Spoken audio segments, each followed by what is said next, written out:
Everyone, so I brought in the painting that we used for the demo last week, and that I did also finished kind of the background work in the video that I put on Friday. But today I've had some questions last week about glazing, so I just want to show you guys some of that on these pieces, so you can see as you're building up your layers how you can start making kind of some subtle color changes. So for the most part, the glazing, you can either use a gel medium or there's glazing liquid as well in the back, and both of those are just options that you can use to thin out your paint and to kind of do more translucent layers as you're building it up more slowly, instead of always kind of going on super thick with really kind of opaque layers where you're covering up what's underneath.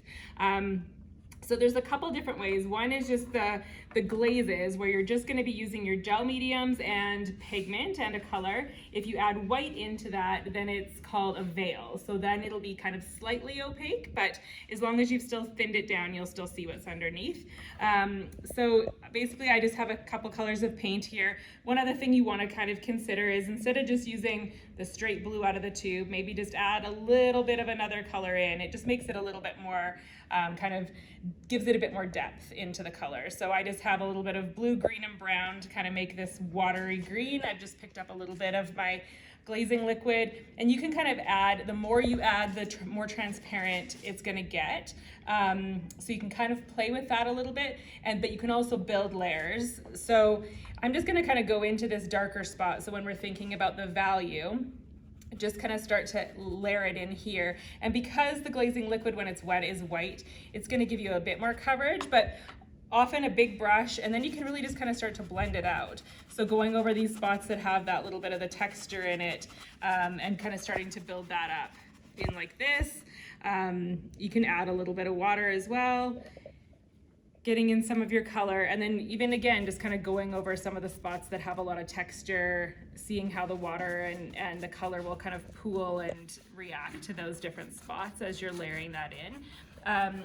So if you wanted to do something that's a little bit more opaque and cover up a little bit of what you have underneath, then you just are going to add a little bit of white into that as well. So you just add a little bit of kind of your white paint in, and again pick up a little bit more of your glazing liquid, and then you're going to start to add that in. So it's still, you can still kind of see through it, but it's going to give you that little bit more of a kind of a cloudy look to the paint, and you can kind of blend that out. So the more layers I put one on top of the other, it's going to either lighten it, continue to lighten it if you're using the veil with the white added. It's going to keep getting lighter and lighter and start covering up more of what you have underneath.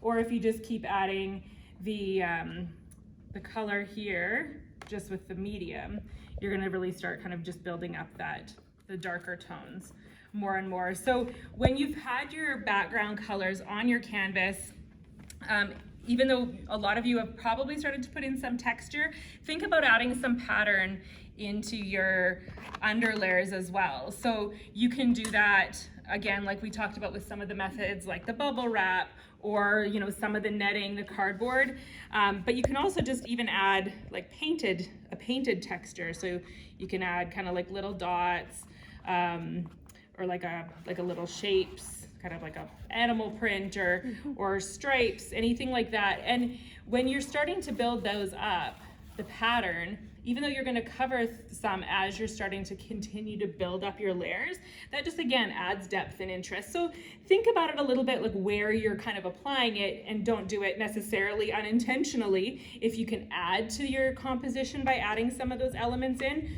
But if you are feeling stuck at all, honestly, just play a bit. And just when I think most of you saw the video I did on Friday, just play, get the color down, start adding in some pattern, and you might not see any of this by the time you're finished. It might all get covered up, but really just kind of take a big brush, take some colors that you like, and as you continue to build your image, you can refer back to your thumbnails that you did for your planning, but it is intuitive too. So if all of a sudden you're like, oh, I really like this one spot, and you're like, oh, I want to make this darker, don't feel like you have to stick 100% to your planning and your image. You can start reacting to what's happening on your canvas as you're working on it. So with this one that has like this little bit more of a whitish background that I had covered up some.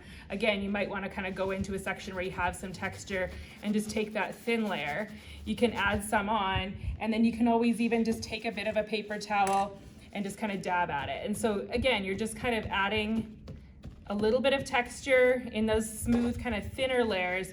If you have a section that's really dark that you want to start adding in, you can just take some of your dark color and again, just kind of go over that and build it up a little bit at a time. So you might have a lighter color underneath, and then you're really going to start to build up some of your darker tones that way. But you can do it a little bit at a time, kind of thinly, because you can keep adding to it to make it darker. But once you kind of get it down, if it all of a sudden has gone too far, it's a little bit harder to sometimes kind of take it away. So doing this, letting it dry, adding a second layer is just going to give you that richness and the depth to your painting.